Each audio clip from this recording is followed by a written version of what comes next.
Blog Talk Radio.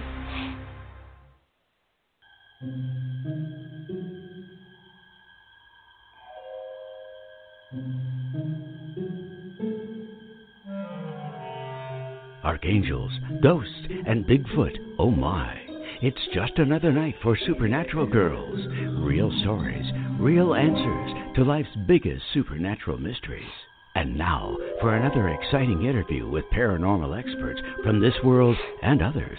Here's your host, paranormal researcher Patricia Baker, on the one, the only Supernatural Girls.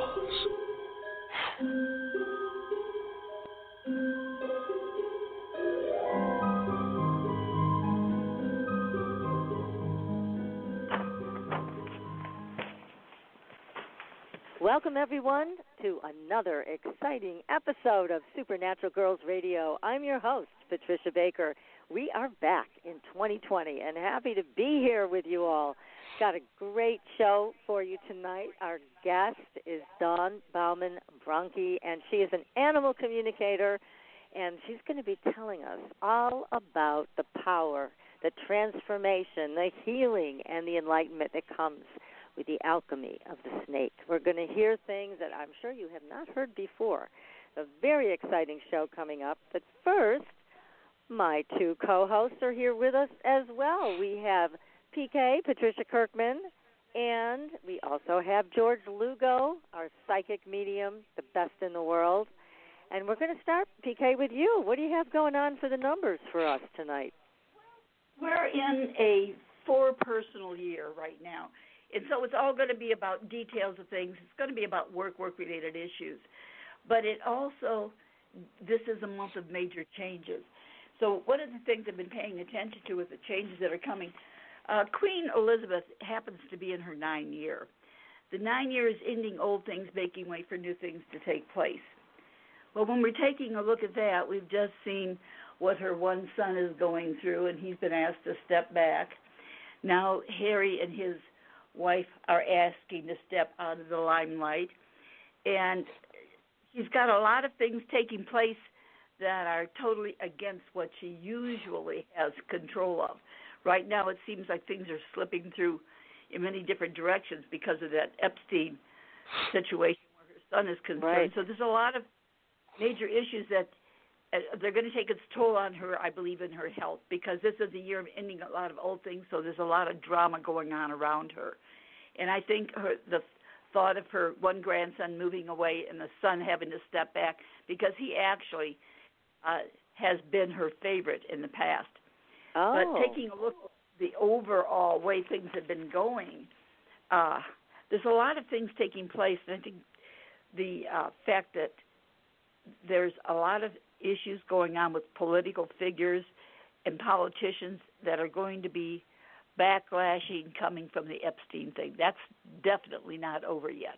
There's going to be a lot more coming from it. We'll also see a possible pregnancy with Catherine or Duchess Kate, if you want to call her that, William's wife. I think there'll be a pregnancy possibly this year. And don't be surprised if there's not a pregnancy for Justin Bieber's wife as well. So there's a lot of coming and going. So it's going to be a year of a lot of changes taking place when least expected. But I'm more the English royalty is a piñata right now. There's going to be all kinds of things taking place with them. So oh, my goodness.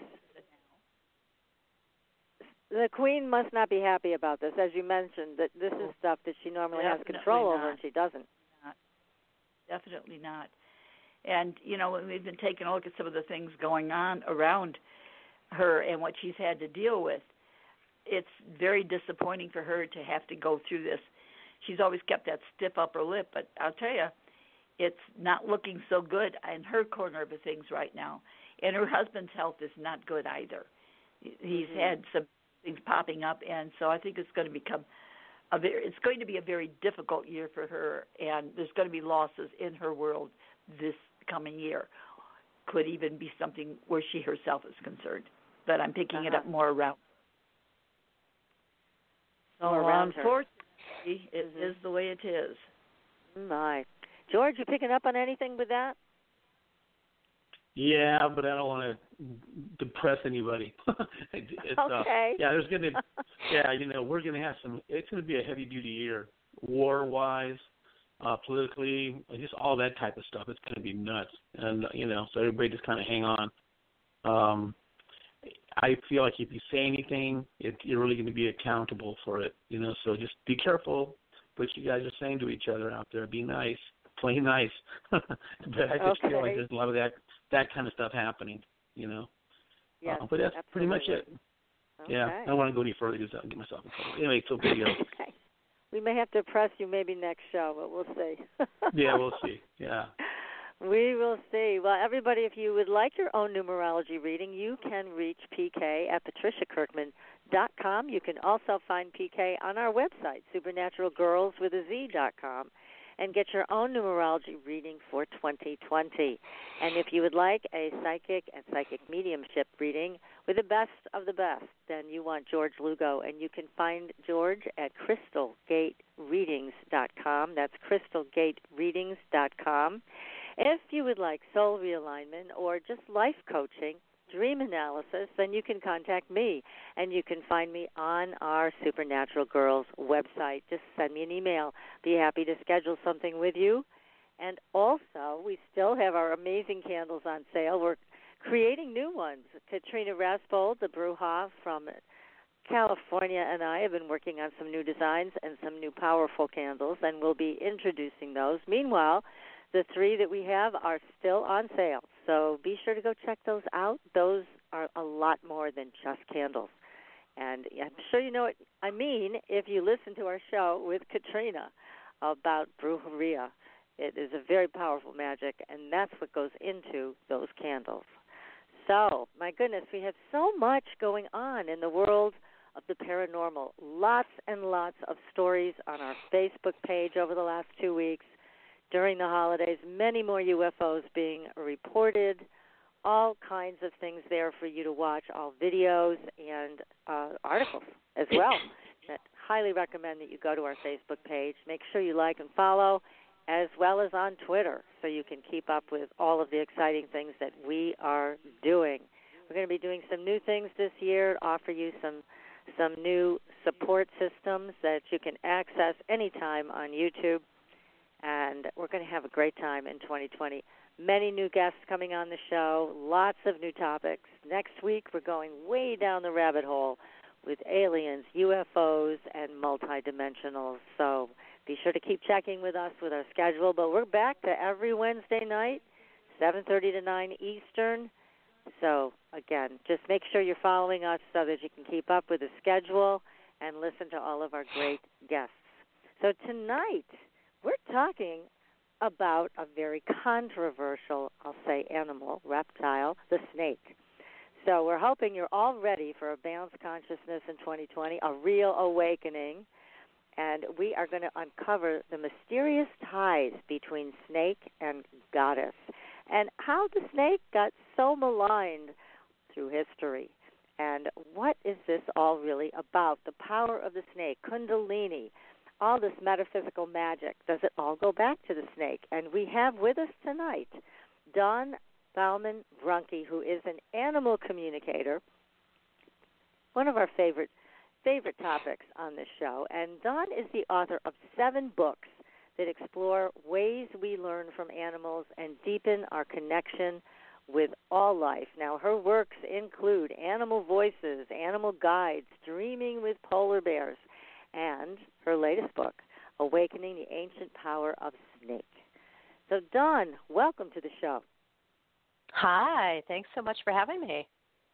It's our pleasure. This is a great topic, and as we were talking off the air, you were saying people have one of 2 reactions to snakes. I know I love them, but I'm probably in a bit of a minority. So let's go back into history, because you covered this so beautifully in your book. What is going on with the snake? What happened with the snake in ancient history? And let's bring us to the present today. Okay, good. Well, it's a really timely subject for everything your co-hosts have said.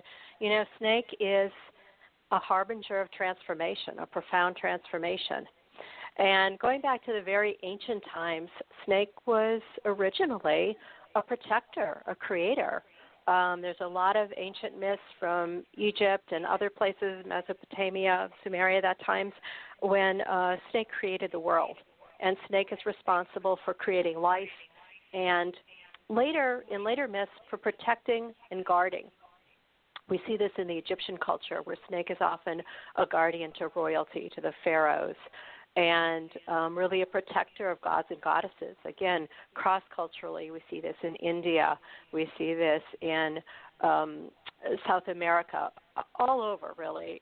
Snake is a protector, a guardian, an advisor, especially for those who are seeking enlightenment or transformation. So, how did this change? How did this shift? Basically, the way I talk about it in the book in easy terms is we shifted from a goddess culture about 4,000 years ago, so about 2000 BC, and before that time, it was primarily more of a goddess culture. People lived with the land. There was more harmony. There was an equality between male and female, nature and spirit. Around 2000 BC, we had the Indo-European kind of invasions come in, and they brought with them the sky gods, the male patriarchal system. And this didn't happen all at once. It happened over a period of time in different places. And these patriarchal kind of cultures, religions, brought with them more of a hierarchy, So there's more of a patriarchal structure. Man is more important than woman. It's more important to not live in harmony with nature, but dominate it. So we have all of these things coming in. Snake, like I said, was once the guardian, was once the protector, and very much aligned with the goddess culture. You see a lot of old statues with goddess and snake together. When that patriarchal energy came in, there was a shift to that. And, as is often, when one culture changes another or one group of people come in, they have to denigrate the old in order to build up the new. So you're going to destroy the old culture, you destroy the old beliefs, and bring in the new. So we have this systematic paradigm shift of, and again, happening in many different cultures, many different times, over a period of probably 1,000 years, where snake and goddess become denigrated. They become less than. They become, the tempter, the deceiver. And we can go into the Garden of Eden story, which is actually a great metaphor for all of this and how it happened historically. And let's talk about that if we can, sure. Because that, I think, is one of the most misunderstood things of all. And it certainly did put the snake into the position of being a bad creature. Yeah, definitely. Sure did. So the story of Genesis was written, Bible scholars agree, it was about 1500 BC. And like I said, at that time we had this shift from a goddess culture to more of a sky god culture. So the people who are writing the Bible are men, and they kind of have this agenda. And the agenda is, okay, we got to get rid of the old paradigm and we have to bring in the new. So the story goes that, Adam and Eve are in the Garden of Eden, and they're told that they can eat anything they want except from the fruit from the tree of knowledge of good and evil. And the snake tells Eve, I'm telling you a very short story here, the snake tells Eve, you can eat that, that's not going to hurt you. Eve's like, no, God said if we ate from that, we're going to die. The snake said, you're not going to die, you're going to be awakened. So as we know, Eve eats the apple, shares it with Adam, and the two are profoundly changed. They do awaken. Once you awaken to something like that, you can't go back to not seeing it. And they didn't die. If you really look at this metaphorically, kind of not metaphorically, but literally, Snake was telling the truth. Snake said, you're not going to die if you eat the fruit. You're going to be changed, and that's what happens. Now, if we look at this historically with the patriarchal culture that's coming down, it's kind of, in a way, that's God. And that's God saying, no, you can only do this and that. And Snake, the old culture, goddess culture, is saying you can. So something shifts there. Something dramatically shifts in energetic. And a lot of, Joseph Campbell, for example, a lot of anthropologists, cultural anthropologists look at this book as really showing that historical shift from the goddess culture to the God culture. Snake becomes maligned because snake is the tempter. So is Eve, right? So systematically, these two, snake and goddess, become denigrated in the story. We can't trust them anymore. We can't trust the women anymore. We can't trust any kind of snake because that's a bad thing. And then from that time on, we see snake being denigrated in myth. And instead of being a protector, guardian, helpful advisor, snake becomes something evil, something chthonic, something underground, something that has to be destroyed and kept low, kept underground. Right, and as you're talking about this, I mean, I'm really struck with something you said. It's not just snake that was maligned, but it was women in general that were also maligned and put into that same category. Snake needed to be eradicated or controlled, and women needed to be controlled. So that's what we've been living under. And it's not just, I mean, we say women, but, there's male and female in everybody. So it's also the female aspect of every man that's also been taught to believe that that part of you is not good, that part of you is deceptive and, brought us to where we are today and everything bad. So it affects us all. Well, it does, and I agree with you totally. It's we have male and female within all of us, and it's subtle, It can be subtle. Sometimes it's overt, but sometimes it's very subtle. Just like the idea of logic is somehow more important or more trustworthy than emotions or intuition. So we have that male-female balance. I mean, we can see it in clear things like how women are paid less than men, how men dominate certain areas, and I don't want to get too. I'm not anti-man at all here. I'm just saying the equality isn't there. Yeah, the equality isn't there. And what I'm getting on the hot seat here. Yeah, no, what we're going towards isn't women over men or men over women, but really a sacred marriage of male and female, and a coming together of logic and intuition, and of male and female, of nature and spirit, these types of things. So we're looking more at a harmony, or at least I am. Yes, exactly. No, this makes perfect sense. And also, with the snake, I mean, you bring out so many fascinating facts in your book about how this ties into medicine and all of the different ways that ancient medicine worked with the snake and their venom to turn it into medicine rather than poison. But there's a lot to be said about the snake that is related to Kundalini. Can we talk about that? Sure, of course.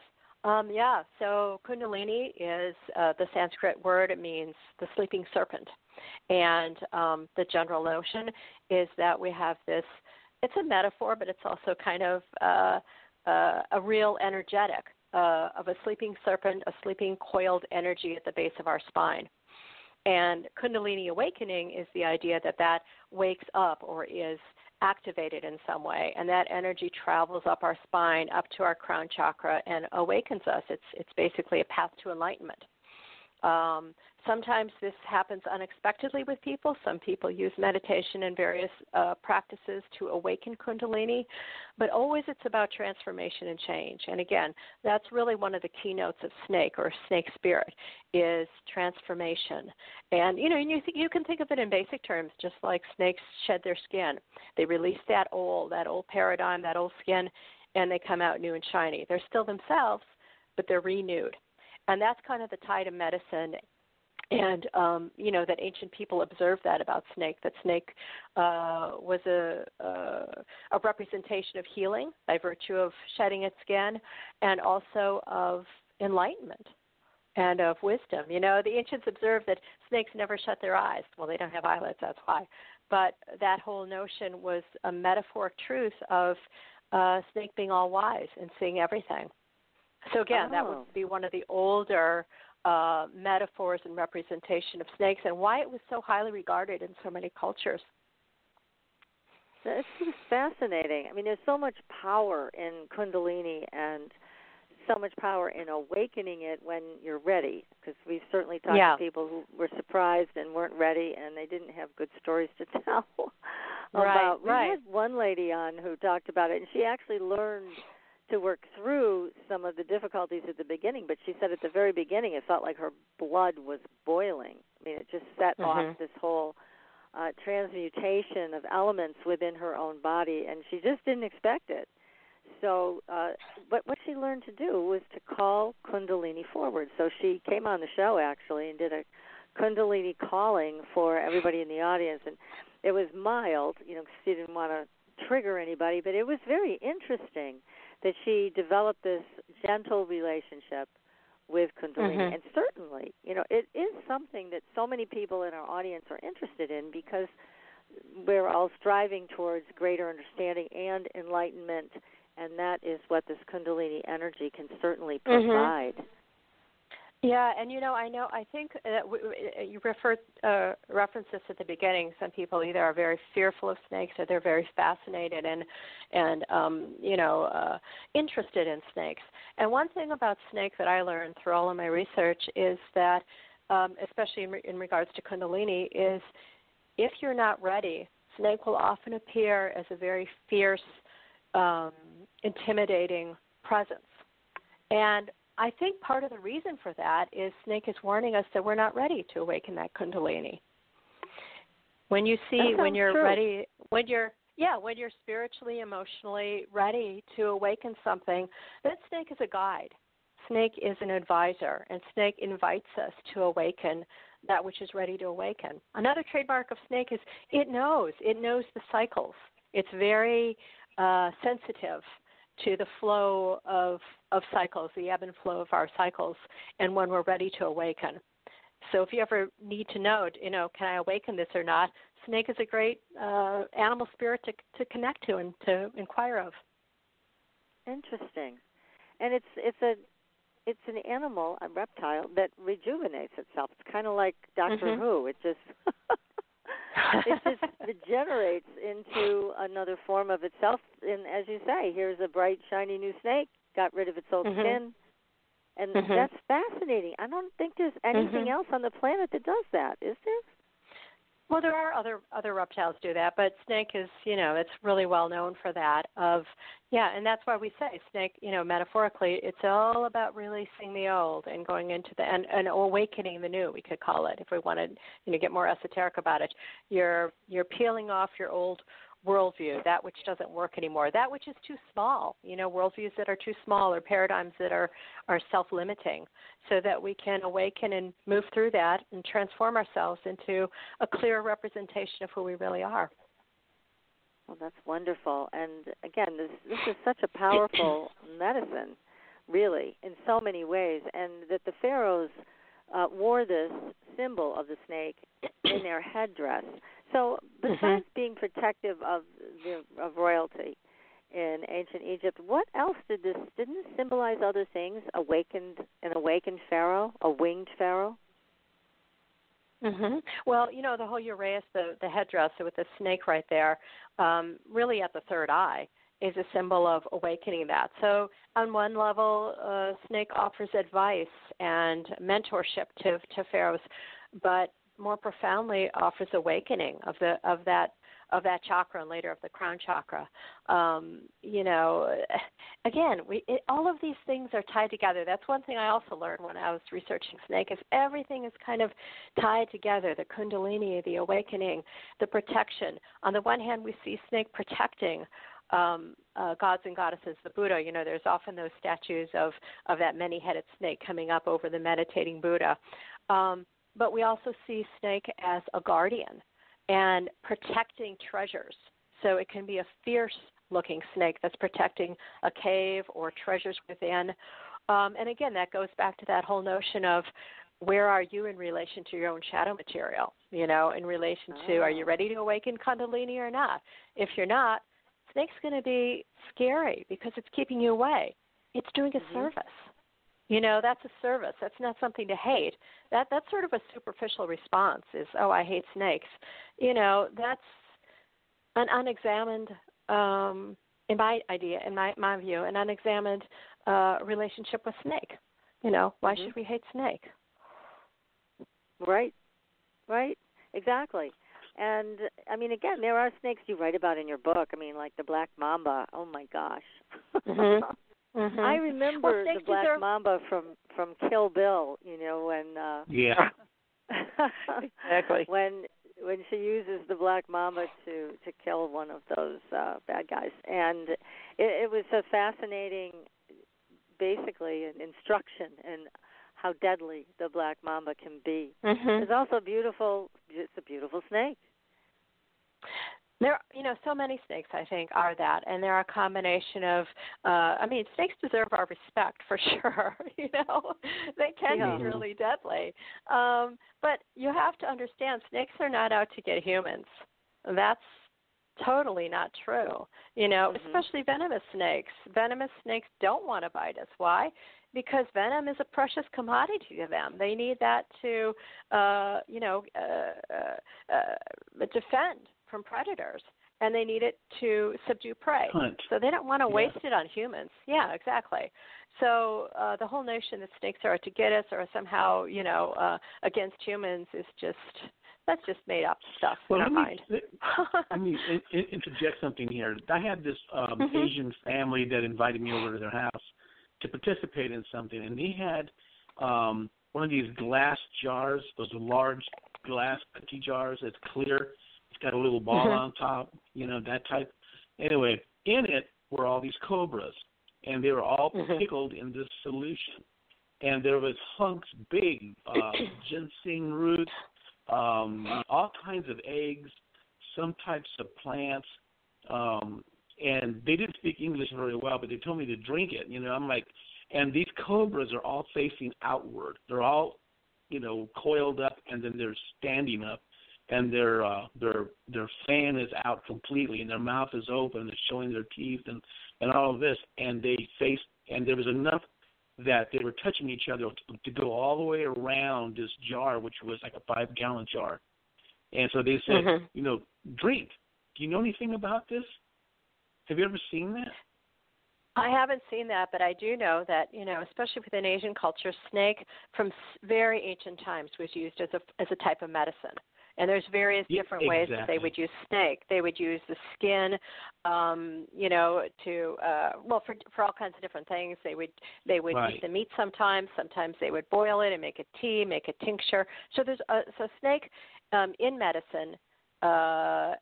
Snake has been in medicine, let's say this way, and connected with healing since ancient times. Yeah, and the Asians especially seem to be really in tune with that. Yeah. Yeah, and I asked them, I said, what do I do after I drink this? And he just kind of smiled, and they said, like, look around us, and I'm looking around them, and I'm like, what? I don't get it. And they said, it's an aphrodisiac. See all these kids, and they said, you drink one shot of this, and you better go home, and I'm thinking, but they didn't tell me that until after I drank it. And something in my body said, whatever you do, don't lay down. I just felt this overwhelming heat in my body, but they all took a swig out of it. And they're just these big cobras. They're big cobras, too. And there's just a whole bunch of them in there. I've just never seen anything like it. You're brave, George, to drink and that. So, I try everything once, So they, I said, well, how did you get it here? And we have our ways, They kind of motioned to that. So they had 2 of these jars, and I guess they had a few others that they're kind of hinting to the back room. But I don't know how they got them here and how they didn't keep it spilling out of that. But those cobras were fierce looking, And I did take a drink. But anyway, I just wondered if you knew what that was. So, and you're right, it's some type of medicine. But they told me it was an aphrodisiac, So that's it's used in a lot of different ways. Yeah, snake is used in a lot of different ways. I mean, we have in the U.S. we have a number of heart medications that make use of snake venom. A lot of people don't know that. Oh, high blood really? pressure. Yeah, we've learned a lot of things, especially about the heart and about blood, through analyzing snake venom and finding out what it did. You see this very strongly in homeopathy, where a number of tinctures are made, or a lot of remedies, they would call them, are made from snake venom. Yeah. Yep. And then we have powerful. The medical symbol, too, the caduceus. And there was another symbol you talk about that preceded that. So tell us about those symbols. The rod symbols. of Asclepius. Right. Yes. The rod of Asclepius is and that's based on an older myth about Asclepius, kind of an old Greek healer who sees some snakes, and the story goes that he sees one snake is dead, and another snake comes and puts some herbs in that first snake's mouth, and the snake comes back to life. And Asclepius becomes fascinated with snakes, and he uses the snake curling up the rod as his symbol. It's a symbol of healing. And then later, in Greek myths, the caduceus is used by Mercury, who is a god, messenger god, and sometimes it's connected to healing. Actually, the more kind of correct connection with healing would be the rod of Asclepius, the single snake. But we do see, and that's what you'll see on the back of ambulances, huh? Yeah. We still use that symbol today. Yeah. Yeah. My goodness. Yeah, so the snake it's is used involved in a lot of healing. different logos. Yeah. Yeah. That's amazing. As a and think about it. It's used symbolically like that, but it's also used physically in heart medications, in homeopathy, in the Asian culture in a lot of different ways. And they do make use of like, for example, the gallbladder, the skin, the heart, and different aspects of snake. Yeah. When I was in San Francisco, I went to to Chinatown, and they got one street away from the tourists, and that street is full of homeopathic type shops, and they use a lot of snakes in jars, dried up skins, organs, all kinds of stuff. All it types was of amazing. animals they use. Yes, really amazing. It's a fantastic place to see. Now, you've been an owner of snakes. You've had a couple of pet snakes. Tell us about that. Yes. When I started writing this book, I was really fascinated by snakes. I read a lot about them. Obviously, I watched a lot of videos. I would go to the pet store and watch the snakes just because I was so fascinated. And my husband, asked me if I wanted to get a snake. It just didn't feel right to me to get one from a pet store. Not that I'm judging it in any way, but it didn't resonate with me. And then one day I was actually looking for a dresser on Craigslist, and I happened upon this ad for a ball python. It said, "Carl needs a home." And it was a lady who lived about half an hour away, and she had this ball python, and I called her right away, kind of spur of the moment, and she invited us out. And that was the first time I got to hold a ball python, a snake. We were sitting in the sunshine in her cabin, and it was just amazing. He was all curled up into a little ball and chilly. He had been in the house, and when I held him, after about 5 minutes, he started warming up, and he started moving. And the feel of a snake, if you haven't felt one, it's so amazing. They're so, we think, if we're predisposed not to like them, we might think they're icky or they're slimy or something. They're not. It's like smooth silk. They're amazing to hold and amazing to feel. They have incredible number of ribs, and that's the way they're able to undulate so beautifully and to move in a very it's just a fascinating way they move. I never got tired of watching snakes move. So anyway, we did end up with Carl, and then later ended up with another a snake, a beautiful orange snake named Chloe. And that's how I learned about the differences in personality of snakes, because Carl was kind of this very slow, methodical. I always called him my gentleman snake because he really took his time when he was eating mice and, was able to always get it. And Chloe was kind of like my wild child. She would just do crazy things. She was very friendly. Most corn snakes are very friendly. But she would love to explore. We'd sometimes put her on the floor, and she'd like to go in our shoes and go around through the carpet, through the chairs and everything like that. She was just a wild girl. And they both had very different temperaments, different ways of being. So it was fascinating, actually, to have two snakes, to watch them and to see the differences between the two. And you Did he ever bite you? No, well, actually, Carl once bit my husband, and it was, I think it was because my husband was kind of manhandling him a little bit. He wasn't quite as respectful as he could have been. And so he got a nip. I mean, it wasn't a major thing or anything, but it was a good wake-up call. Like, yes, you have to be respectful because, these are wild animals. They're really, I have a lot of different feelings about whether we should be keeping snakes or not. But I did learn a lot from the snakes for the several years that I lived with them.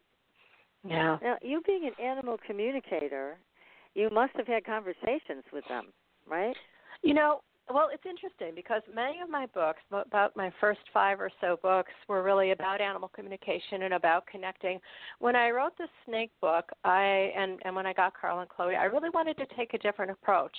So I did connect with them in personal ways and communicate with them, but that wasn't the focus of my book, and it really wasn't the focus of my time with them. It was really to learn from them as snakes. So I didn't want to impose that on them. So it's a different relationship than I have, for example, with my dog, who I talk to all the time. Right. Yeah. Mm-hmm. I have a funny story to share with you about animal communication with snakes. I don't know if you know Lydia Hibby. Dawn, do you know Lydia? I don't know her personally, but I know her name, yeah. So I've known her from way, way back when she first started this over 30 years ago. And she was telling me the funniest story, how she was called to this college dormitory. And the woman had a snake, one of the students. And she had it from the time it was very young, apparently, and it slept in bed with her, okay? And she had satin sheets. Now, those things are slippery. So one night, the snake just slipped out of the bed, was on the floor, and wandered out into the hallway. And it was the funny thing because the woman said, I want to know what the snake was thinking and feeling, because something happened that really scared me, because the snake got so rigid. I thought she was dead. And so Lydia talked to her, and the snake said that she described falling out of bed and going into this other hallway. And all of a sudden, she tells Lydia, all of a sudden I heard everybody yelling, snake, snake, snake. I didn't know where that snake was. So so I just had to stay perfectly still. And it was so funny. It was like she didn't know she was the snake. She had bonded with this college girl, and she just thought she was one of the students, I guess. That's funny. Oh, my hilarious? Gosh. Yeah. So I just love this story. And it's a very endearing story, because you get to see that, these animals, and I know you know this better than any of us, have feelings, and the way they interpret the world, it's very different. And we need to respect it. It is very different. I mean, I think that's a great thing for all of us to remember, is that, we tend to think that the world is the way it is because of our human worldview. And everybody thinks that. But we neglect to keep in mind there's birds, there's alligators, there's, snakes, there's dogs and cats, all of which have a different perception of what's happening, in reality and in our world. So, yeah. Now, do you think that there are still secrets and mysteries that the snake holds in terms of metaphysical awakening and medicine? I mean, do you think that there's more to learn here? I do think. Well, I think there's more to learn always with all animals and with all people and beings. So we're kind of ever evolving. But yeah, I do think there is something about awakening. Maybe can I share with you the story of how I actually came to write this book? Okay, yes. So this was several years ago. It was actually right around the winter solstice, and I had these really bad back pains. I kind of have a bad back anyway, and I was having really bad back spasms. I was in bed, and it was so bad that I was like clenching my stomach. The spasms would come every 3 to 5 minutes, and I was really exhausted. It had been going on for hours. And I'm half delirious, And at one point I go, what do I need to know? What do I need to see? And just like that, an immense snake appeared in my consciousness. I mean, it was so large, all I saw was the face of the snake and its presence. And I realized this was an ancient archetypal snake. It was a snake spirit. It was snake energy. And I knew I should be afraid, but the first thing that came to my mind was, how can I help you? That was like, it wasn't the words that came, but the thought. And Snake told me it had lost its tail. And what I understood that it meant by that was it had been disconnected from its tail. Not that it had, couldn't find its tail; it was hidden, but it was disconnected in some way. And then I go into a dream, and I'm in a forest cabin, and there's an old woman sitting there on a chair, and on her lap is a big, medium-sized snake, black snake, and she has a needle, a silver needle and thread, and she's sewing, making little X's on the snake. And then I realized I'm sitting in a similar chair doing the same thing. Both of us are making little X's, and we're sewing snake back together again. And with that, I kind of went into, what should we call it, an altered state of consciousness. And Snake Spirit, was sharing with me its connection with humans throughout the ages. So I really did see ancient goddesses, with snakes around them, and protective snakes around gods. I did see that both the caduceus and I didn't know it was called the rod of Asclepius, but I saw this rod with a single snake. I saw a kundalini snake. I saw it was like a river of snake, and I was just seeing all the ways that snake had interacted with humans throughout the ages. And I don't know how long it was. It was one of those timeless moments. And when I kind of came to, I was in bed, and I realized, and I felt the presence of a snake, a small snake. I remember the color. It was beautiful. It was like a periwinkle silver blue, and it was curled on my belly just in front of my backbone. And I kind of curled over, and I went to sleep. And when I woke up, my back pain was totally gone. And I felt transformed. I felt totally transformed. I felt totally fascinated by snake. And it was like awakening, and I thought, how have I never, been aware of snake, the power of snake before? How is that possible? I've written all these books, and I've written about snake, and I've never been afraid of snakes really, but I've never been overly fascinated by them. But this morning I was just totally fascinated, captivated by snake.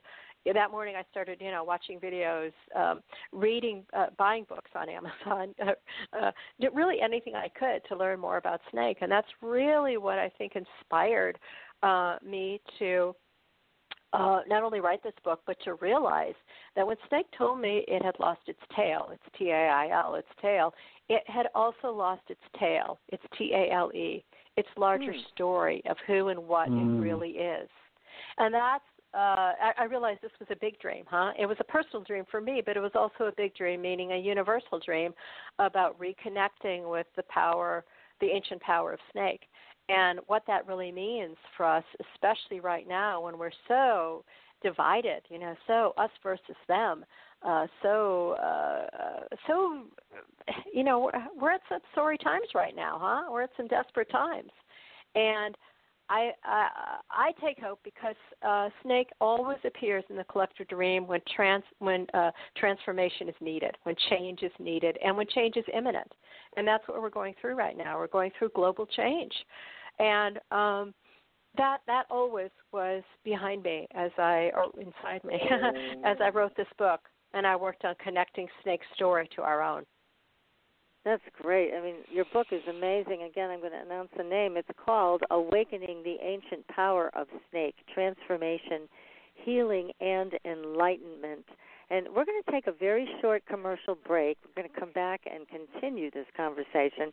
If you have a question for Dawn, then give us a call at 563-999-3539. That's 563-999-3539. You are listening to Supernatural Girls Radio, and we will be right back. Pure essential oils, specialized minerals, and a revolutionary anti-aging technology. Astridian combines the best of all scientifically proven ingredients in easy-to-use creams, lotions, and concentrated serums. Astridian's advanced line of products take your skin to a new level of being healthy and beautiful. We offer a variety of collections that address all your skin concerns. The Essential Anti-Aging Series treats and moisturizes your skin for a long-lasting, younger look. The Multivitamin Series promotes healthy skin with high-quality vitamins and minerals. The Sports Series restores skin from cellular damage and stress. Astridian also offers a revitalizing solution for hair and a professional series for doctors and medical spas. Visit astridian.love today and begin your new journey to healthy, beautiful, youthful skin. Astridian, beyond your expectations.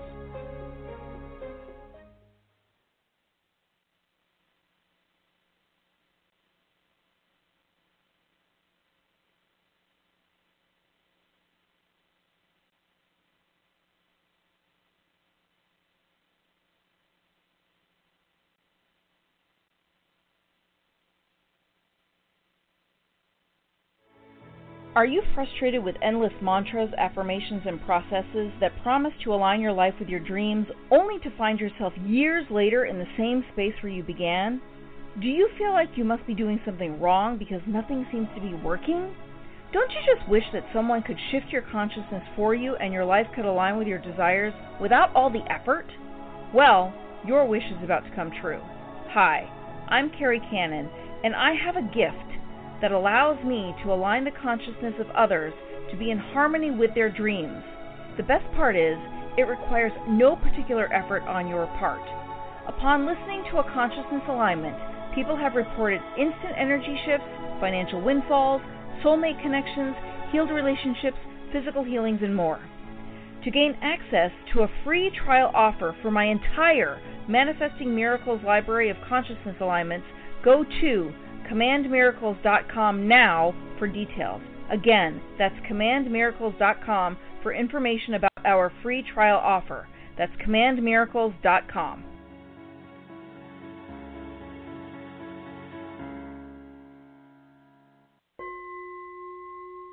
Are you ready for a new experience of freedom and powerful connection? Would you like a positive, effortless change in your life? Then come to CosmicFusion.com, where we offer the most advanced energy clearing and expansion techniques in the world, with a quantum vortex energy to activate your divine blueprint and life's purpose. When your soul leads the way with cosmic fusion and quantum vortex energy, you can break clear of past difficulties and blocks with the power of the Source. With Cosmic Fusion, the Source energy does the work for you. It's easy and effortless. Listen to our free meditation right from our Cosmic Fusion website, the Cosmic Code Meditation. Sign up for one of our interactive webinars today. Come to Cosmic Fusion, www.kosmicfusion.com, to experience an effortless awakening and transformation. Are you ready for an upgrade? Are you ready for a new experience of living in the fifth dimensional magic and powerful connection? Then visit CosmicFusion.com today. CosmicFusion.com.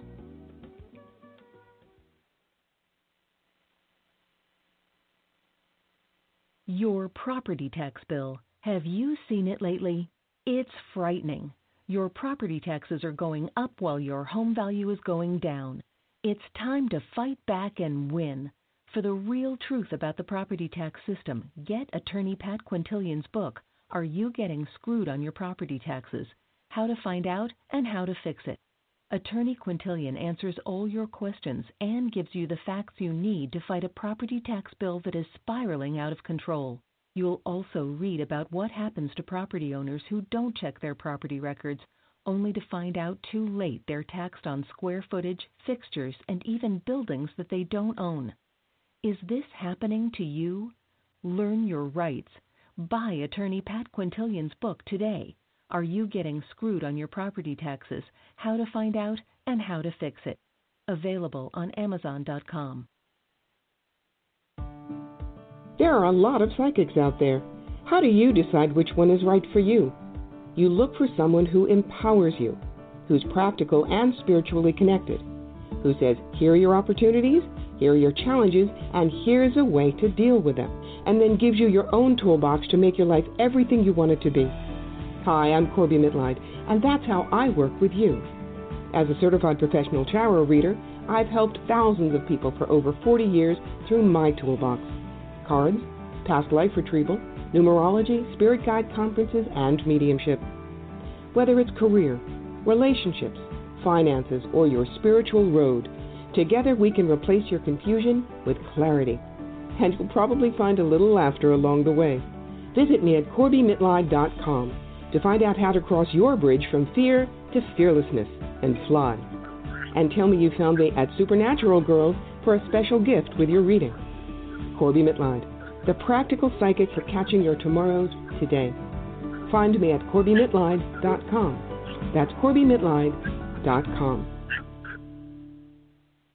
Welcome back, everyone, to Supernatural Girls Radio. I'm your host, Patricia Baker, and I am here with my co-hosts, PK and George Lugo and our tremendous guest tonight. How exciting this is to be talking about such groundbreaking information with Dawn Baumann Brunke and her new book, Awakening the Ancient Power of Snake, Transformation, Healing, and Enlightenment.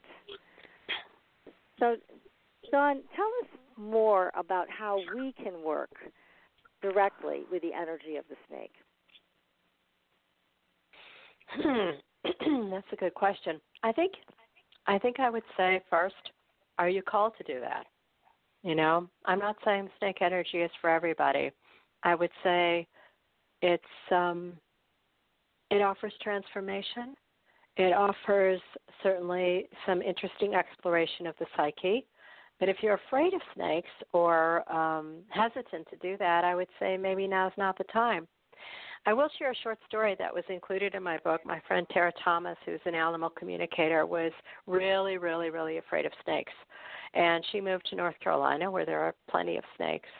And so what she did was she put out kind of a prayer statement saying, please, I want to learn more about you. Can you help me learn? And that was in the winter time, so nothing happened for a while. And that spring, she was out by her favorite peony bush, and there was a small little snake shed. And she felt really touched by that, like snake was showing itself to her in a very safe way. And she had a number of experiences where snake got closer and closer. One time she was in the house, and she had an intuitive nudge to go open the door. She opened the door, and there was a snake coming up in her lawn, very easily visible for her.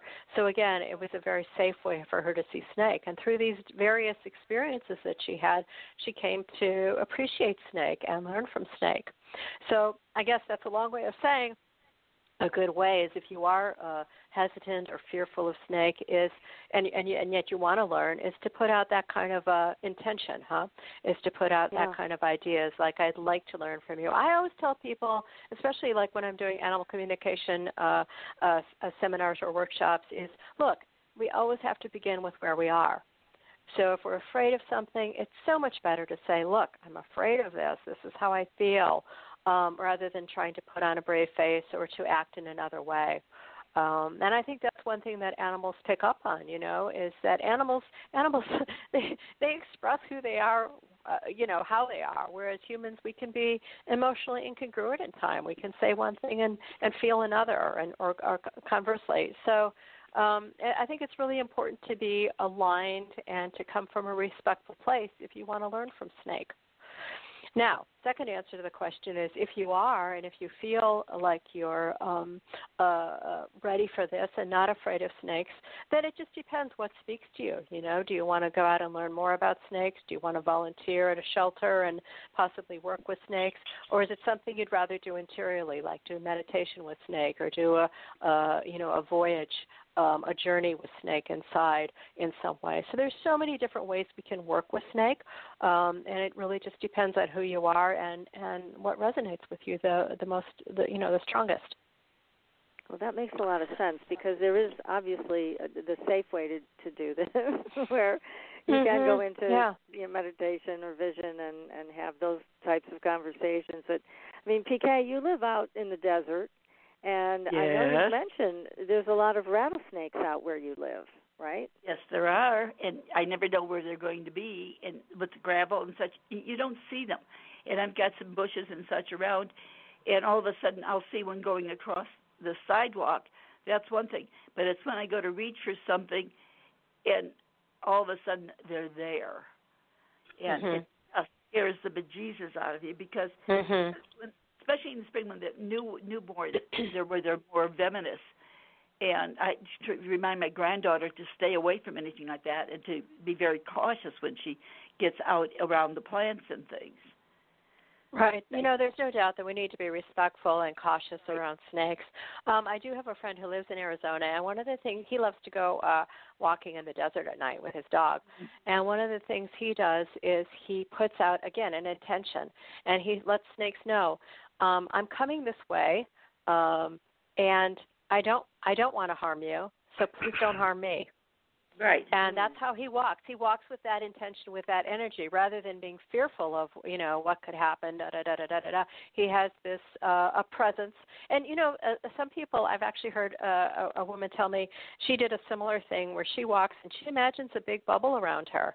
And it's a protective bubble, and it protects the snakes and it protects her. And so when she walks, she has a clear path and she kind of projects herself a little bit forward so the snakes know that she's coming and get out of the way.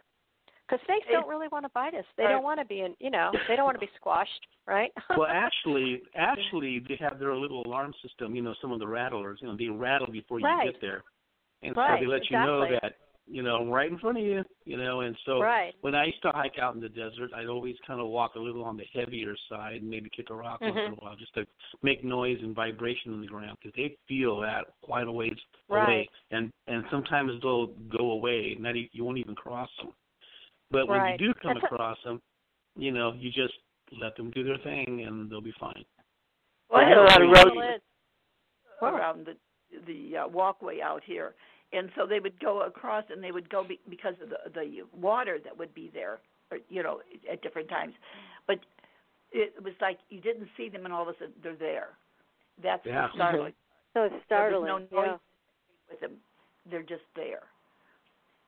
I found that there's probably more snakes around that we don't observe than, that's what I'm saying. Is like the snakes are there. It's just us who maybe not see them, and then all of a sudden we see them, whereas the snake may have been present for some time. Just to reaffirm, snakes don't really want to be involved with humans. They really, in terms of a confrontation. So, George is exactly right. That's what those rattles are all about. They're not being angry. They're not, telling us in an angry way. They're saying, "Stay away. Here I am. Stay away." Right. Yeah, that's right. Yeah. Yeah. And you also brought up something interesting about the younger snakes being more venomous than the older snakes. Really, that's interesting. Yeah, that's true for most species of snakes. Most younger snakes most juvenile snakes tend to be more venomous than an older snake. Yeah, it's not always. Yeah, they'll shoot their whole load into you, and it's really potent. Older snakes, they may bite you, but they don't always shoot everything into you, just maybe a little bit, just to scare you away, or they can't help it. But they're used to hunting, they're used to doing this type of thing, so when they do bite you, it won't be as bad. It usually is not as bad. Yeah, it's really interesting about venom. Venom, shooting venom is basically optional for a snake. So a snake can bite you, and it can be called a venomous snake can bite you. It can be called what is called a dry bite, meaning it's just with the fangs, but the venom hasn't come out. Or they can, like you say, shoot the load of venom, and then you're in trouble. Right. And they're so fast. And you talk about that in your book, Dawn, is their ability to strike. And I had the benefit of seeing that once when I was at a ranch out west. I think it was in Tucson, PK. This is long before I knew you. And they were doing a demonstration with rattlesnakes, and they brought out more and more aggressive ones each time. But I've never seen anything move that fast. I mean, to do a strike like that, you can't even blink your eyes that fast. It is amazing. In terms of how they move. Yeah. It's amazing. It got into the house, and it scared the bejesus out of me, because how was I going to get, I was told to call the fire department, which I did, and they were kind enough to come down, and they finally did corner it and get it out. But it was just the idea that it's inside, I went outside. It's just scary. Yeah, I would probably be outside too. Yeah, sometimes they butt up against the front door, like they feel the air coming out from underneath it, either to get warm or whatever. They just kind of, so when you open your front door, they're like right at your feet, right at the threshold. So that's a little frightening sometimes, But yeah, they're great. Yeah, there's also so much power in learning about that and learning how to do. I mean, what if you needed to do a strike? What if you needed to move that fast? You'd want to call on the snake energy to be able to do that, right? You could do that. That's a great way to work with snake. And, just also, I mean, Again, it depends where we are in our consciousness. If it, I'm in Alaska. We don't have wild snakes here, so it's not going to ever happen to me that a snake shows up at my door. But if I lived in Arizona and if a snake showed up at my door, I think I would wonder, why is that? Maybe it's just, on one level, it's just a snake that's trying to get warm, but maybe it's also something deeper than that, something more than that. Maybe my psyche called this snake here. Maybe there's a reason this snake is here. Does it have to do with transformation? Does it have to do with healing? So I might play with that as if it is a dream, perhaps. And I go, oh, I had a dream about a snake showed up at my door. What does that mean? What does that tell me? So there's always openings to learning more about snake or any animal or about ourselves, with situations like that. Yeah. Yeah, I think you're right. There's so much to learn on so many deeper levels about the snake, and I just think we've missed out because of that shift in consciousness that you spoke to us about at the beginning of the show. I think that shift is more than just shift. I think it really buried some very, very powerful information. It did. I agree with you. It did bury some information. But at the same time, if we step back and we look at this and we see, well, we explored our goddess energy for, a long time, and now we're exploring our God or our male energy for a long time. What does the future bring, and how do we bring these two together? And there is a lot about reclaiming, the tale, the stories, the ancient stories that have been buried so strongly and so deeply that we do miss out. We're missing part of ourselves. We've lost our tail as well to some degree. Yeah. So there is something about reclaiming that and learning that and using our intuition.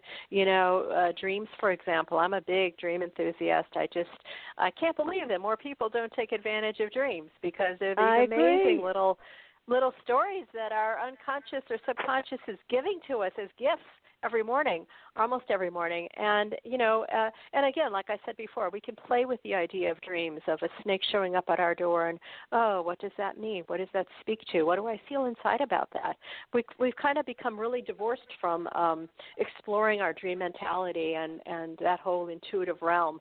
And we have lost out. I agree with you completely. We have lost out on so much of who we really are. I kind of feel like we're more awake when we're asleep. That's what all our truths are. That's right. So many people don't want to do that work. They don't want to pay attention to it. They don't want to be bothered, and they're missing out. Well, it is true, isn't it? I mean, it is our society, which is very much about magic bullets and getting the quick fix. And, I see this even when I do animal communication workshops. It's like people come and they want to be like, oh, I'll leave here an animal communicator. And I'm like, well, if you're willing to put in the work, you will. We do need to be a little bit more responsible with who we are and how we learn things and how we speak and how we act in the world. And some of this stuff isn't something that happens overnight. We do need to you want to learn the piano. You got to put in your practice time, right? It's the same thing. It's the same thing with animal communication, with being intuitive. I'm sure you all know this. You study the craft and you learn things, and you learn not only by books and by other people, but by experience and by doing it, and by doing it over and over and over again. And that's when you become good at it. That's when it becomes fun, really. That's right. Yes. Yeah. Now tell us more about snakes in terms of how it compares it to other animals like wolves. They're known as, they obviously have their tribe, but are snakes considered loners? I mean, they don't seem to travel in groups, or do they? Yeah, well, some snakes do, and some snakes will rest or hibernate. They don't really exactly hibernate, but they congregate in large groups.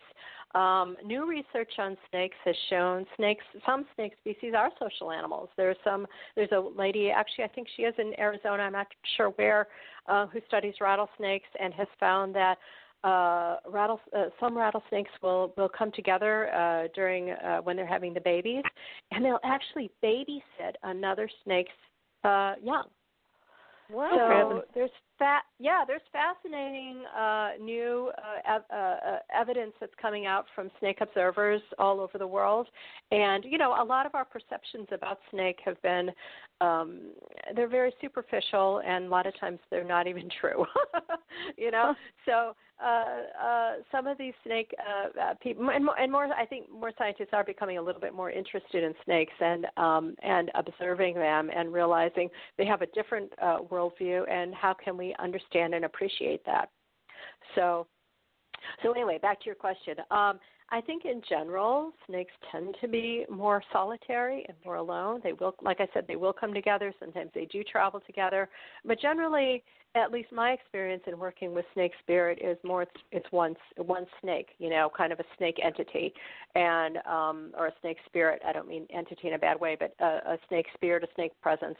And generally, it's more solitary. I think most snakes travel alone. So yeah. Yeah, I was wondering about that. That's very interesting.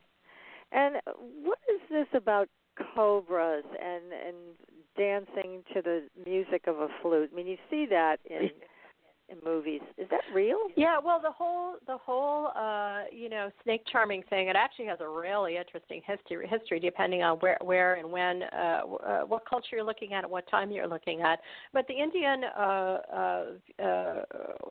snake charming kind of began as a more ancient practice of, it was usually males, and they were holy men.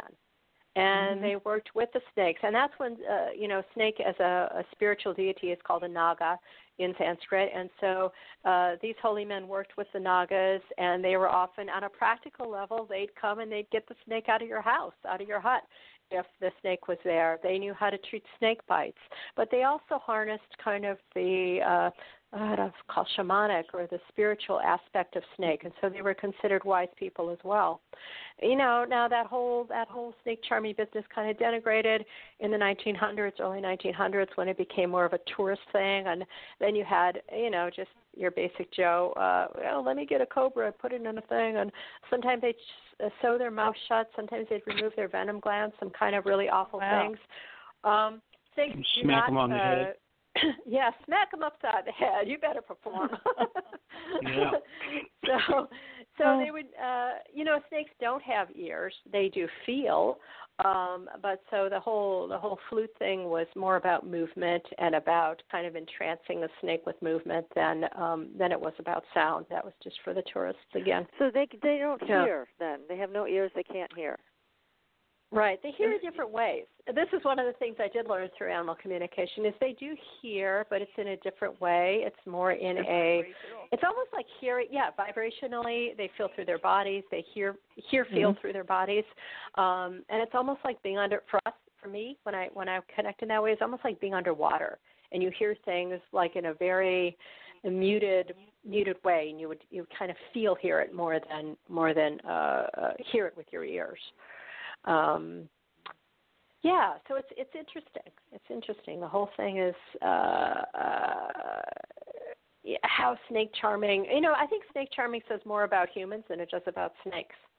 One thing I talk about in the book is the difference between male snake charmers and females. In the 1900s, female snake charming, that was a big thing. So in the U.S., but more kind of in France and Europe. And they would have these, scantily clothed ladies who would charm snakes.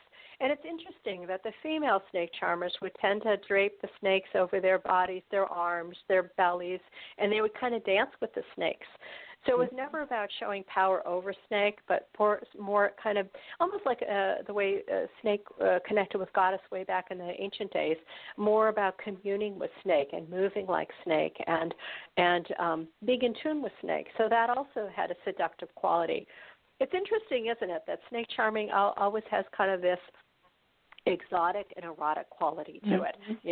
There's something that we just have to watch it. It's because and I think that also speaks to the movement of snake. Snake's basic movement is undulation. It's a very graceful type of movement, and there's something that is mesmerizing about that. Almost like yes. Yeah. No arms, no legs. What else you got? Yeah.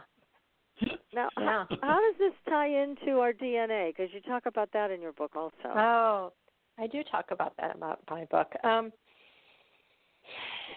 So, I'm just going to apologize in advance because I wrote this book I finally finished it about a year ago. And when you write a book, you kind of put it to bed, you send it off to your publisher, you forget about it for a while, and then a year later it's suddenly in the world, and you're like, at least I am like, oh, I better read this book again to remember exactly what I said. So I haven't gotten to the chapter yet. I'm about 3/4 of the way through. But I do have a great chapter called The Scientist, the Stargazer, the Shaman, and the Snake. And it's all about ways in which South American shamans in particular have a connection with snakes. One of the things that shamans, South American especially shamans, tend to see when they do their journeys is snakes. Their snakes are often sometimes they're cosmic snakes in the sky. Sometimes they're snakes that are undulating in a certain way. And an anthropologist, Jeremy Narby, went there and worked with these shamans for a long while, observed them, learned from them, and came to determine that a lot of the shamans were actually tuning into the connection of snake coming up the spine, like it does in Kundalini, and DNA, the similar way that DNA coils, like a ladder, huh? And in anthropological, in shamanic culture rather, we often see that ladder. It's between worlds. It connects. It connects the living world, our world, either with the sky world or with the underworld. And that's a lot of what snake does too. I didn't talk about that at the very beginning, but snake is often a bridge, a connector of worlds between earth and sky, or earth and water, earth and the underground, things like that. So there's this very detailed, and actually it would take me a little while to explain the whole thing, but there's a very deep connection between snake and DNA and Kundalini and the way that energies rise up our spine and help us to awaken. That's DNA is a blueprint, right? Yeah, DNA is a blueprint. It's a message. It tells ourselves what to do. And you think about the caduceus, how the two snakes are entwined on Mercury's staff. It's very similar, if you look at it, to DNA. It's the curving of those two ribbons up, or two snakes up a central pole, which is also to say, what are the energies, the Ida and the Pingala in the spine that curve up your spine and lead to that Kundalini awakening. Mm-hmm. You said something a minute ago, Dawn, that really triggered something for me in terms of shamanism. And we've had a number of shamans on the show, and it's always been an enlightening experience. But after one of these shows, I had this experience meeting the original shaman, and it was very powerful. But what I saw about the shaman was the nexus point between the worlds. Mm-hmm. And when you talk about the snake, able to connect the worlds, I think that's one of the missing pieces about snake, and it's probably why so many shamans see these big, colorful snakes in their own visions. It's because of that connection between the worlds that maybe it is the snake who is the only one in the animal kingdom that can make that connection. It's just a thought that I had as you were talking. Yeah, possible. And again, it goes back to those really, really ancient myths where the snake comes from the sky down to the earth and activates life on earth. Sometimes you see the snake coming from the core of the earth and coming up and activating life on earth. In the Aboriginal dream time, it's this huge snake that travels beneath the earth and makes the mountains and the gullies and the valleys and so forth. So yeah, always snake is about connecting worlds and about helping in not only connecting worlds, but being a pathway for humans to connect worlds. So yeah, that totally fits with what I've learned about snake. Yeah. Yeah. Wow, that's very powerful information. It is powerful. Yeah. Yeah. Well, we have a question here, so let me bring this person on live with us. Sure. Hi, welcome to the show. Who's this? Hi, it's Hugh. Happy New Year, everyone. Hey, Hugh, Happy New Year. Fascinated by the show, and I was looking up while she was speaking. She just touched on water a little bit, but water snakes are quite beautiful, and I was wondering if they were related to eels, but they're not. It's a totally different species. Right. And so I was wondering if she could comment on water snakes. Well, water snakes are fascinating. They're some of the most venomous snakes often. And there's not a lot of water snakes, but the ones that are, they and think about it. You wouldn't think about a snake living in the ocean, but they do. They live on so many different habitats. Some water snakes actually are able to go onto land and are able to live both in the ocean, in salt water as well as land. So it's a fascinating area of snakes. I want to say there's not many, maybe 15 species of water snakes. I could be wrong. I'm not exactly sure. There's like over 3,000 species of snakes. So, and some of them are very interesting. And if you don't mind, I'm just going to jump a bit about. There's water snakes. There's also what are called the flying snakes, which are snakes that basically climb up trees really high. There's 5 species of these, and they fling themselves outward. And they kind of become a snake frisbee, and they're able to glide sometimes 200 feet and land safely on the ground. Oh, my God. Isn't that amazing? Yes. Yeah, I I've know. seen those.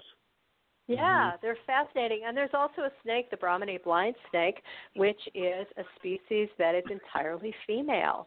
There are no male Brahmini blind snake males. Oh, and my so they're goodness. able. They basically clone themselves. And they travel. They're an amazing species because they travel all over the world. They're also called a flower pot snake, and so they kind of move and colonize new areas by the horticultural trade. And they've spread all over the world. Scientists believe. I think they started.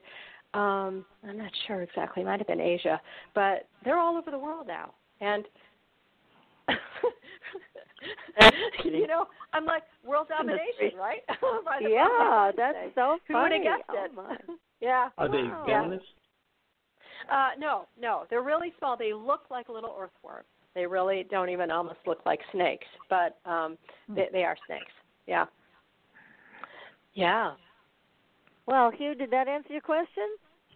Yes, I'm so happy she brought up those other varieties that aren't well known. Thank you so much. Yeah, thank Hugh, you. Thanks so much for your call and a great question. Thank you. There's so much to learn here, Dawn. What a wonderful book you've written to allow all of us into the world of the snake. It's important, I think, and because again of our misconceptions that we've held through the years. We need to let go of those so we can really learn more about the snake and who they are. And, part of what, when I was writing this, I realized, wow, so much of this is so fascinating. If more people knew, what was so fascinating about snakes, maybe we wouldn't fear it as much. Because as soon as you as soon as you open to your fascination, I think your fear lessens and you become really intrigued. And there is so much that's fascinating just on the biology of snakes. Snakes, for example, have 2 penises. What? Who knew? Yeah. Who knew? Right. Yeah, who knew? So my book has a lot of photographs, and there are some photographs of snake. They're called hemipenes, and you can see what they look like. What's really amazing about them is that many of them have little flowers on the ends of them, or little appendages almost. They look like broccoli. Some of them look like little stalks of broccoli. And what's amazing is the female snakes of the species have an exact fit. So the inside of the female snake has that very similar pattern to that same species male hemipenes, and it's like a lock and key system. Oh, for heaven's sake. Oh, my goodness. Isn't that amazing? It is amazing. It is. That is. Now, I know that you decided you weren't going to be doing communication with snakes like you do with other animals, but I do wonder what snakes think of humans. Did you come across anything that would answer that? Yeah, I did do some I just didn't include a lot of it in the book because I really wanted this to be a book championing snakes and more about snakes. But yeah, I have. For several clients, I've done talks with snakes and with Carl and Chloe as well. You know, one of the main things that I learned from snake, I remember asking this one. You know, how does it feel being in a cage, in a house, and would you rather be in the wild? And the snake had this very kind of spiritually mature answer, which was, you know, we come and we work with humans sometimes. Huh. And the way we work is one-to-one. We often work one-to-one. And I found that to be true because I found that when people would come to my house, and especially people who are very phobic of snakes or fearful of snakes, they would come and they would see us, you know, holding the snakes. And I think 99 times out of 100, that person would end up touching the snake or really changing their mind about the snake. So sometimes the power of one is just as good, huh? Yeah. As the power of 1,000. And so anyway, that's what that snake said. I think another aspect of snake, one of the communications was that, you know, we don't understand your hatred of us. You know, and I think when we do say, "Oh, I hate snakes," I have several. You know, I actually have my dad has a very bad snake phobia. He just doesn't want to look at them. He hates them. He's just died of that. That's how it is. So when we have that hatred of an animal, you know, on some level they feel that just as strongly as, you know, humans do it. Humans hate other humans for whatever reasons they have, and we feel that and we know that. And I think part of our evolution is looking at that shadow aspect of what we hate or what we fear so strongly and asking ourselves, why is that? And do I want to hold that, you know, limitation to myself? Or am I willing to explore it a little bit? Yeah. So a lot of snakes, or several snakes that I talked to, you know, were kind of in that way, almost encouraging people to learn more about snakes. They didn't understand our fear of them. Some snakes, on the other hand, you know, I have talked with some, they just want to be left alone. They really don't want anything to do with humans. Not in a bad way, but it's just like they're living their snake life, you know? I mean, that's what they want to do. So it really depends on the individual snake. I would say as a species, or if we talk about like the spirit of snake, it's more about engaging us and helping us to awaken and remember who we really are. Yeah, that's a wonderful gift. That's for sure. Yeah. Gosh, there is so much to this whole topic. Oh my. Definitely. I had another question here, and of course it just left my little mind, but you'll remember it. I'm sure I will. I'm sure I will, because I'm so fascinated by your book and everything that you're sharing tonight with all of us. So I think it's just I have important. A question. Go ahead. Is your husband good with snakes? He has no problem with them, or how did he take it in the beginning? He was really excited that I wanted to get a snake. He had always been interested in them, and he took to them right away. He was actually the one who was usually responsible for feeding the snakes. And because I was leery of that. I did think long and hard, am I going to be able to feed a snake? You know, if I'm going to bring a snake into my house, I have to be responsible. And, you know, it's not living in the wild, so I have to bring it food. Can I do that? And that was difficult for me. You're talking about live food, right? We did. Now some people do not use live food; they use frozen food.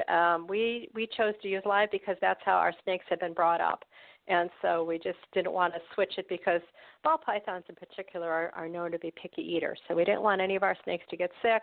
So we did, you know, continue what the other people had done, which was use live mice, and that's a trip. Let me tell you. You know, so my husband would always get the mice, and he would thank them really for their service. We were always very grateful to the mice. And then, and what's interesting with snakes is, you know, sometimes they won't eat. And so if one of the snakes wasn't going to eat that mouse, sometimes they'd go nose to nose, and they'd look at each other, and they'd look like they're like the best little buddies, you know. And, you know, after 10 to 15 minutes, that snake's not going to eat tonight. So, but then other times, yeah, that snake means business. Wow. So.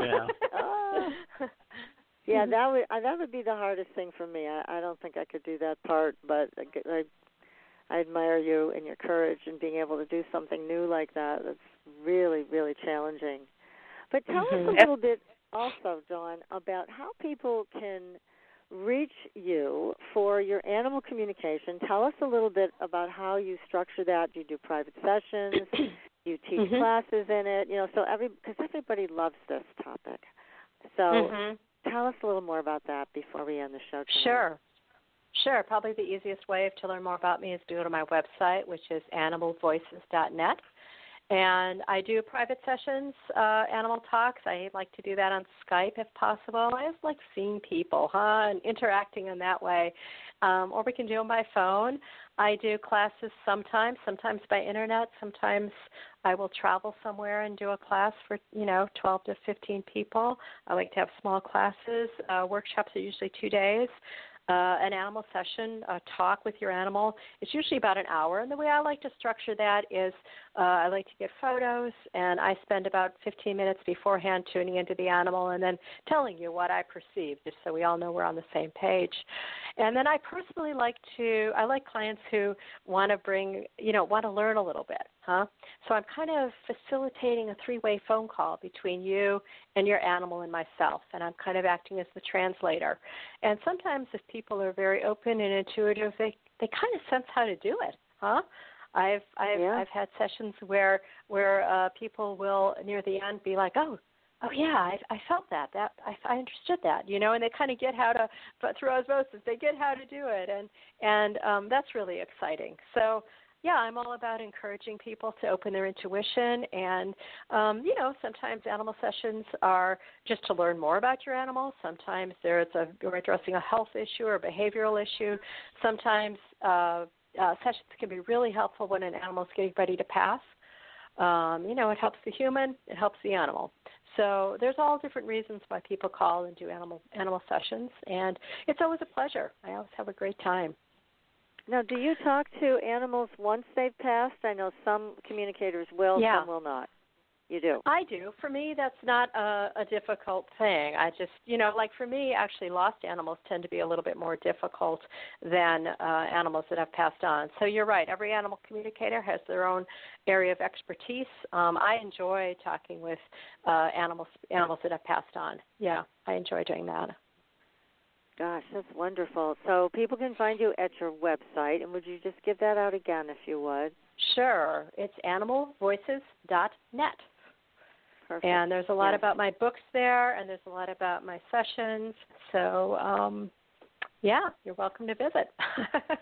Well, that's great. We're going to have you back just to do animal communication and help our audience learn more about that, because I know that everybody in our audience, and, of course, all of us tonight talking with you, love animals, and it would be just wonderful to hear more from you on that topic as well, so that we could I'd be really learn more happy about to do it. that. Yeah, I'd love that would be to have great you back. fun. Yeah, and I don't know if you've ever done anything on tarot, but I also created a tarot deck, and I find that to be a really fascinating language as well. A lot of what we're talking about here is translation, Animal communication is a form of translation, using the tarot or doing meditation or dream work. All of that is about kind of bringing worlds together and translating, ways of being, so that we can better understand ourselves. So, happy to be on your show whenever. We definitely need that, and I want you to talk to my little guys for me and see what they have to say, some things I'm sure I've missed along the way. So it would be great to have you on Skype with all of us. That'd be great. And I know our audience would love that opportunity to talk with you about their animals as well. So we're definitely going to plan to have you back. This has been a wonderful show, Dawn. Thank you so much for your beautiful book and for your time tonight. Again, everybody, the name of the book is Awakening the Ancient Power of Snake, Transformation, Healing, and Enlightenment by our terrific guest, Dawn Baumann Brunke. It's available on Amazon, on Dawn's website. Oh, my. Well, thank you so much. Now, next week, everybody, as I mentioned, we're going down the rabbit hole, UFOs, aliens, interdimensionals. Be sure to tune in. And until then, we'll see you on the Blue Highway. Good night, everyone. Good night. Good night. Thank you. Good night. Thanks for listening. Tune in next week for another radio adventure with Supernatural Girls.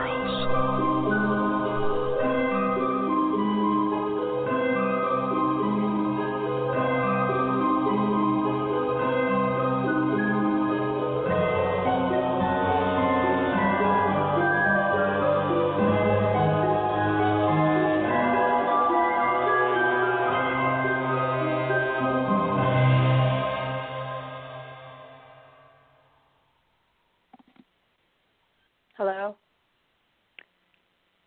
Hello?